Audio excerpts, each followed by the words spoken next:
B'siyata d'shmai, we're going to learn Shabbos Daf Mem Daled. We're going to start from the Mishnah, 6 lines down from the top of the Omid. Says the Mishnah, Metaltalin Neir Chodosh. A brand new lamp that's never been used as a lamp, one is allowed to move it on Shabbos. Avalo Yoshon. However, if it's been used once before as a lamp, one is not allowed to move it on Shabbos, even if it's not being used as a lamp this Shabbos. Reb Shimon Omer. Reb Shimon says, Kol haneros metaltalin, you're allowed to move any lamps, chutz min haner shedoilek b'Shabbos, besides for a lamp that is actually a light on Shabbos. Whilst it's a light, you're not allowed to move it, because you could cause it to be extinguished, and that's a melacha called kibui. This brand new lamp, since it's never been used, he's not repulsed by it, so he may use it for anything on Shabbos, and therefore it's not muktzah. Once a lamp has been used once, he's repulsed by it, and therefore he's dedicated and designated this lamp exclusively to light a candle on Shabbos, and therefore this lamp will be muktzah. That's according to the Tanna Kama. Reb Shimon says that it's mutter unless it's actually a light now. Says the Gemara, Tonu Rabbonon. We learned in a brisa, Metaltalin Neir Chodosh Avaloi Yoshon. One is allowed to move a new lamp, but not an old one. Divi Reb Yehuda. That's the opinion of Reb Yehuda, and that is the Tana of the ratio of our Mishnah is Reb Yehuda. Reb Meir Omer. Reb Meir argues with Reb Yehuda and says, Kol haneros metaltalin chutz min haner shedliku boy b'Shabbos. Reb Meir holds that you're allowed to use any lamp unless it was a lamp that was actually a light during Bein HaShmoshes, and even though the lamp is now extinguished, it's muktzah for the rest of Shabbos. But if it was not a light at the onset of Shabbos during Bein HaShmoshes, then one's allowed to move this lamp on Shabbos. Reb Shimon Omer. Reb Shimon says all lamps can be moved on Shabbos, chutz min haner hadoilek b'Shabbos, unless it's actually a light now, and then you're not allowed to move it because you may extinguish it. Kovso, but once it's been extinguished, muter letaltelo, you're allowed to move it for the rest of Shabbos. Aval kois v'ko'oro v'ashoshis, a cup, a big dish, ashoshis, the glasses, lo yazizu min mokoimom, those you're not allowed to move from their place, and we'll see later on who said this and what it means. Reb Eliezer bar Shimon Omer. We mentioned the opinion of Reb Shimon. His son Reb Eliezer says, Mistapek min haner hakovo. You're allowed to take out some of the oil from a lamp that is a type of lamp. Taking a little bit of oil is actually not helping the lamp become extinguished quicker, and therefore he says it's mutter. Umin hashemen hametaftev, and the oil that dripped out of it, you're also allowed to use it on Shabbos. V'afilu b'shosh haner doilek, and even whilst the lamp is still alight. That's the end of this brisa. Omar Abaya. Abaya is going to explain. Reb Eliezer b'Reb Shimon sova lo ka'avuha b'chodo upalig oleo b'chodo. Reb Eliezer b'Reb Shimon holds like Reb Shimon in one point and argues with him with another point. Sova lo ka'avuha b'chodo, he holds like Reb Shimon in one point, de les le muktzah. He agrees with Reb Shimon that he does not hold that because something was muktzah, was not allowed to be moved whilst during the Bein HaShmoshes, because it was a light, the whole Bein HaShmoshes, therefore you're not allowed to touch it the whole Shabbos. Both Reb Shimon and Reb Eliezer, his son, agree that even though it was muktzah during Bein HaShmoshes, it's not muktzah the rest of Shabbos. Upalig oleo b'choda, and nonetheless Reb Eliezer Reb Shimon argues with Reb Shimon on one point. De'ilu avua sovar, Reb Shimon holds kova in loy kova loy. You're only allowed to use and take from the oil of the lamp after the lamp's been extinguished, because if you take from the lamp whilst it's still on, it's considered you're extinguishing the lamp. V'iu sova, but Reb Shimon holds afal gav de loy kova, even though the lamp has not yet extinguished, one is allowed to take some oil from the lamp. Reb Eliezer and Reb Shimon both agree that the oil itself is not muktzah. However, Reb Shimon says you're not allowed to remove any of the oil whilst the lamp is still on. Reb Eliezer holds that in this particular instance, when the lamp is extinguishing, when the lamp is light very brightly, the more oil there is, the brighter the lamp will light. Of course, you're not allowed to take any oil out, because you're extinguishing the lamp, you're making the lamp dimmer. However, once the lamp is already on the way out, and it's clear that the lamp, the wick is not going to absorb all the oil and doesn't need the rest of the oil, even whilst the lamp is still on, you're allowed to take away some of the oil. Continues the Gemara. Avol kois ukaorov ashoshis lo yazizu mimekoimon. We saw that a cup or a dish or the glasses, one is not allowed to move them from their place. And we have to understand who authored this line. What does it mean? So asks the Gemara. We assume that it's Reb Shimon, because Reb Shimon said a line earlier, Reb Shimon omer chutz min haner hadolik b'Shabbos, besides for a lamp that's actually a light on Shabbos, kovsa mutar l'taltalo, if it's extinguished already, you're allowed to take from the oil. Avol kois v'karav hashoshes lo yazizum mikoimom, but the cup, the dish, and the glasses, you're not allowed to move them from their place. And this seems to be a continuation from Reb Shimon. Asks the Gemara, Maishna, Hani, why should these be different? According to Reb Shimon, who he says that once the lamp is out, in the same way as you're allowed to move the oil, why should you not be allowed to move these things as well? The kois, the ka'ora, and nashoshis. Oma Ula. Ula explains, Sefer Oson Rabbi Yehuda. This line is actually Rabbi Yehuda. Rabbi Yehuda, who said in the ratio of the Mishnah, and in the ratio of this brisa, that metaltalin ner chodosh aval lo yoshon, that you're not allowed to move an old lamp because it's muktzah, so too you're not allowed to move a kois, a ka'ora, and the ashoshis. Asks the Gemara, Maskif Lomar Zutra, Ihoche mai aval, what's the but? If Rabbi Yehuda says that you're not allowed to move a lamp, and then he says you're also not allowed to move the kois ka'ora v'ashoshis, it should say v'chein kois v'ka'ora v'ashoshis. The aval seems to be but, that only these you're not allowed to move, but something else you are allowed to move. That's not Rabbi Yehuda. Ela Omar Mar Zutra argues with Ula and explains Le'olam Reb Shimon. This line is also Reb Shimon. And therefore Reb Shimon, who said first, you're allowed to move all the lamps after they've been extinguished, he's the one that says that kois, ka'ora, and ashoshis you're not allowed to move. The question is why? Reb Shimon, when does Reb Shimon say you're allowed to move a lamp and the oil after it's been extinguished? B'ner zuta, a small lamp,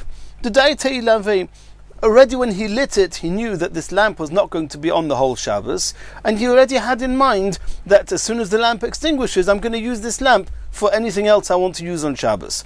Aval hani, but in the case of the kois, the ka'ora, and the ashoshis, the nefishi, they are very big, and filling them up with oil before Shabbos could well mean that they're going to be alight the entire Shabbos. Loi, in that case, when he lit it, he totally took this lamp, the kois, the ka'ora, the ashoshis, was totally out of his mind. It was dedicated for the entire Shabbos to be a lamp, and therefore, even according to Reb Shimon, even once it's extinguished, it remains muktzah, because when Shabbos came in, it was out of his mind totally, and therefore it's asa, even according to Reb Shimon. Asks the Gemara, V'atani, we learned in a brisa, Moisar Hashemen shebener, the leftover oil in a lamp, v'shebe ka'ora, again a big plate, a ka'ora, osir. The leftover oil is osa. Reb Shimon matir. Reb Shimon says once the lamp's been extinguished, it's muta. So here you see that ka'ora, the lamp in the oil in a ka'ora, in a big dish, is muta. And a minute ago we said that when it says in the brisa kois uka'ora v'ashoshis, over there Reb Shimon says it's mukta because it's so big. It seems to contradict the brisa. Says the Gemara, no. Hasam ka'ora dumya deneir.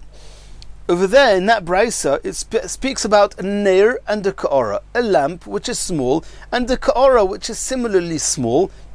And therefore, in the same way as Reb Shimon assumed that the neir would extinguish itself sometime in the middle of Shabbos, so too the oil in the ka'ora.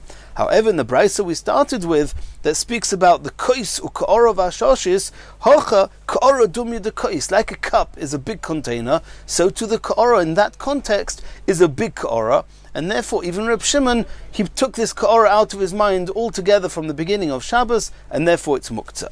Continues the Gemara. And let's just summarize one point before we start with Reb Zera. We saw at the brisa at the beginning of the Gemara, Reb Yehuda says that metaltalin ner chodosh avaloi yoshon. an old nair you're not allowed to move, even though you didn't light it on Shabbos. It's muktzah. Why? Muktzah machmas mius. Since he's repulsed by it, since it was once used as a lamp, it absorbed the oil, and the person would not use it for anything besides lighting a light, and that's also on Shabbos. Therefore it's muktzah. It's called muktzah machmas mius. It comes from being repulsed. Reb Meir in the Brisa says, Kol ha-neir is metaltalin. He says that even if it's an old neir, if it has not been used this Shabbos to light a lamp, then it's going to be mutter to move it, because he does not hold of muktzah machmas mius. Reb Meir just says that if you lit it when Shabbos came in during Ben Hashmoshes, then it's a neir sheidliku by b'Shabbos, then it's muktzah. But there's no muktzah machmas mius. That means an old lamp that was not used this Shabbos, according to Reb Yehuda, is muktzah machmas mius. According to Reb Meir, it's not muktzah machmas mius. Says Reb Zera, Omer Reb Zera, pamut, a metal candlestick. And since the nature of metal is that it does not absorb the oil, and therefore it's not mius, a person does not get repulsed to use such a dish for something else. So says Reb Meir, shehidliku by b'Shabbos, if you used it this Shabbos, which means that when Shabbos came in during Ben Hashmoshes, this candle was alight, and now sometime over Shabbos it's extinguished. L'divrei hamatir, according to Reb Meir that we just mentioned, who says that there's no muktzah machmas mius, he will say that in this case it will be osur because of muktzah machmas isur, because during Ben Hashmoshes an issa was happening with it. It was lit. You're not allowed to. It was osur to move it, and therefore it remains muktzah the whole Shabbos. L'divrei ha'isur, but according to Reb Yehuda, who said before in the Brisa, and that's also the Tanakama of the Mishnah, that there is a concept of muktzah machmas mius, that's all in an earthenware lamp. Mutter, in this case where it's a metal candlestick, he'll say that it's mutter, and it's because there's no muktzah machmas mius. Says the Gemara, Lememra de Reb Yehuda, are you suggesting that Reb Yehuda, muktzah machmas mius islay, he holds that something can be muktzah machmas mius because you're repulsed by it, muktzah machmas isur leslie, but he will not agree that if there's muktzah machmas isur, it's also muktzah? V'otanya, we learned in a Brisa, Reb Yehuda oimer, kol ha-neiros shel mateches, all the lamps made of metal, metaltalin, you're allowed to move them, chutz min ha-neir sheidliku by b'Shabbos, unless the lamp was lit during Ben Hashmoshes, then it's muktzah machmas isur, and Reb Yehuda says it's also. So how can you, Reb Zera, say that l'divrei ha'isur, according to Reb Yehuda, who says muktzah machmas mius, mutter, over here with the pomut, it's going to be mutter. Reb Yehuda says explicitly that there's muktzah machmas isur, and therefore since this pomut sheidliku by b'Shabbos, it was lit on Shabbos, it should be muktzah according to Reb Yehuda. Says the Gemara, what Reb Zera said was as follows: Omer Reb Zera, pamut sheidliku alav b'Shabbos, if you lit this candlestick on Shabbos, divrei hakil osur. Everybody says it's osur, both Reb Meir and Reb Yehuda, because it's muktzah machmas isur. Lo yidliku alav, but if you did not use it, you did not light it on Shabbos, divrei hakil mutter, everyone will say it's mutter, because there's no issa, because you didn't light it. There's no mius, because it's not earthenware. And that's why it will not be muktzah l'kuli alma. Continues the Gemara. Omar Rav Yehuda Omar Rav, mita a bed sheyichado lemois. You dedicated it. You decided that you were going to put coins on it before the onset of Shabbos, but in fact he didn't put coins on. Also letaltelo, since you wanted to put coins on, the bed is already muktzah. He designated the bed to serve the coins which are muktzah, to be a base for muktzah, and therefore the bed is muktzah the whole Shabbos. Also the taltalo, you're not allowed to move it. Meisvei Rav Nachman bar Yitzchak. Rav Nachman bar Yitzchak's asking a question on Rav. Metaltalin neir chodosh avalo yoshon. We saw in our Mishnah that a new neir, a neir that's never actually been used as a lamp, but it is a new lamp, you're allowed to move it. You're not allowed to move an old lamp, one that's already been used previously and been lit. And over there, and regarding the neir, it's a new neir, it's been designated to be a neir, but it's not actually been used as a neir. So it should be similar to the case of a bed that's been designated to have coins on it. So why in the case in the Mishnah with a new lamp is it not muktzah, but the bed according to Rav Yehuda Amar Rav, it is muktzah. And the Gemara adds to the question, Uma neir de lahocha avida. In the case of the lamp, not only is it designated to be used as a lamp, that is what lamps are made for. And you designate it to be a lamp, and nonetheless, kiloi hidlik bashari limital to little tula. And if you did not use it yet, you're allowed to move it. It's not muktzah. Mita, a bed, lav lochi avida. It's not made in order to carry coins. Then even though you designated it this week to put coins on it, loikolshkin, even more so, it should not be muktzah. That's the question. Elo itmar hochi itmar. Rav said something else. Omer Rav Yehuda Amar Rav, mito sheyichado lemois, a bed that you dedicated it, you designated it in order to hold coins this Shabbos, but you did not put coins on it. Hiniach oleh mois, if you put the coins on it, in actual fact, during Ben Hashmoshes there were coins on the bed, also letaltalo, then the bed is muktzah. Lo hiniach oleh mois, but if in actual fact you did not end up putting the coins there, mutter letaltalo, it's not muktzah. Lo yichad oleh mois, a bed that you did not designate for coins, yesh oleh mois, then if you do happen to put coins there, also letaltalo, then the bed is muktzah. Ein oleh mois, if there's no coins in it, obviously mutter letaltalo, the bed is not muktzah. V'hu sheloi hoyu oleh ben hashmoshes, even though there's no coins on the bed now, if there were coins on the bed during Ben Hashmoshes, the bed was a base for these coins during Ben Hashmoshes, then Migudis katzoi ben hashmoshes is katzoi kule yoima. The bed remains muktzah the entire Shabbos. So what did we just say in the name of Rav? That if there were coins on the bed when Shabbos came in, the bed remains muktzah even if the coins were removed sometime over Shabbos. Omar Ula said, Mosiv Rebbe Eliezer. Rebbe Eliezer asked a question on Rav from a Mishnah in Kalim. And there are quite a lot of complicated halachas in this Mishnah. We're not going to delve into all of them at length. We're going to read the Mishnah. The basic concept discussed in this Mishnah is, the rule is that Kalim are makabel tumah. And there are a number of different halachas that makes a difference to, as we'll see. A kli, a box that can hold more than 40 sah, is such a big kli that we learn out from, the Chachomim learn out, that it's such a big kli cannot become tomei, it does not have the status of a kli. And some say that the kli is not just dependent on how much it can contain, but how much the actual kli can displace. If a kli, the rule is that a kli that can hold 40 sah is the type of kli that is too big to be called a kli. And some say that if you actually would include the thickness of the walls of the kli, they are included in the arboim sah. If filling up the kli, including the walls of the kli, would displace 40 sah, it's also too big to be a kli. The question is, if you have this big type of box, a type of coach, and there's wheels on it, the question is, are the wheels considered an integral part of the kli with all the halachas of kli, or do we say no, they have their own halachas, they stand on their own? And so the Mishnah says it depends. If these wheels are removable, then they're just like a toffel. Then they have their own identity, their own halachas, as they would a regular kli.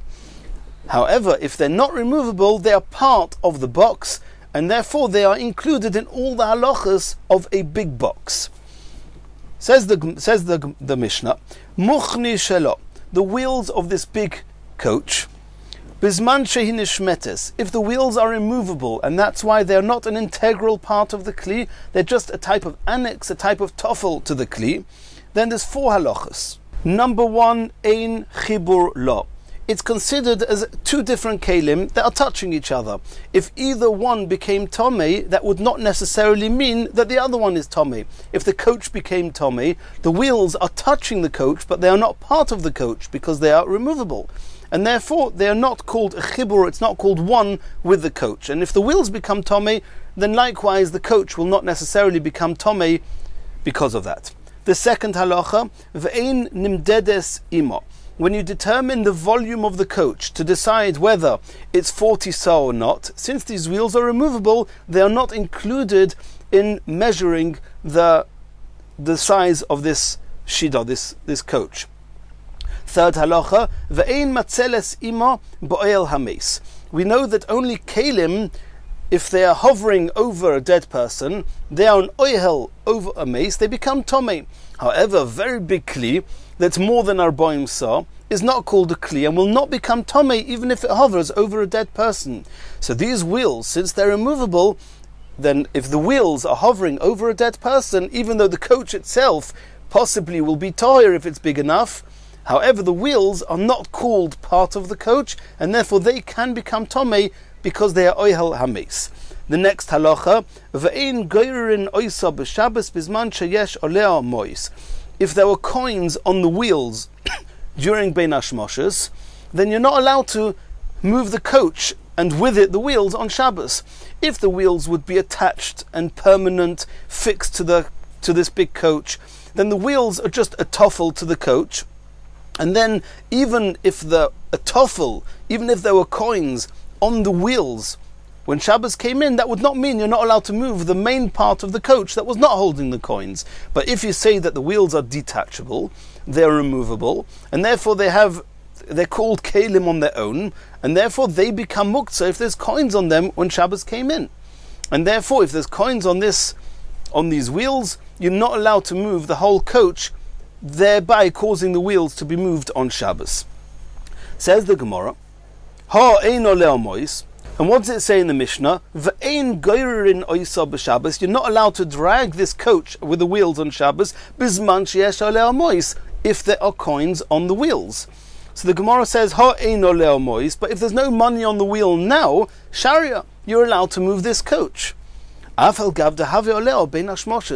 though there were coins on the wheels when Shabbos came in, the Mishnah doesn't say if there were coins on it, you're not allowed to move it. It says if there are no coins on it. So you see that even though these wheels are a kli on their own, they were a bosses when Shabbos came in for the coins, but nonetheless, since now during Shabbos the coins are no longer there, you're allowed to drag the coach with the wheels.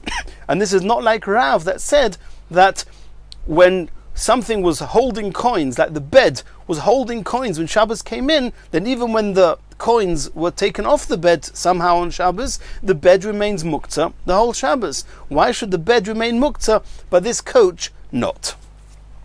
Says the Gemara, I'll tell you the answer. Hahi Reb Shimon hi, that Mishnah is going according to Reb Shimon, the lesle muktzah. Does not hold that because something was muktzah when Shabbos came in, it remains muktzah the whole Shabbos. He does not hold that migud iskatzoi ben hashmoshes iskatzoi kule yoma. V'Rav, but in Rav that we said that the bed remains muktzah the whole Shabbos, Kurv Yehuda Sfirle, he holds like Rabbi Yehuda, who says that something that was muktzah when Shabbos came in during ben hashmoshes, it remains muktzah the whole Shabbos, even though the coins were taken off the bed or this coach during Shabbos. And Yemirat Hashem, in our next shiur, we'll carry on the next Gemara.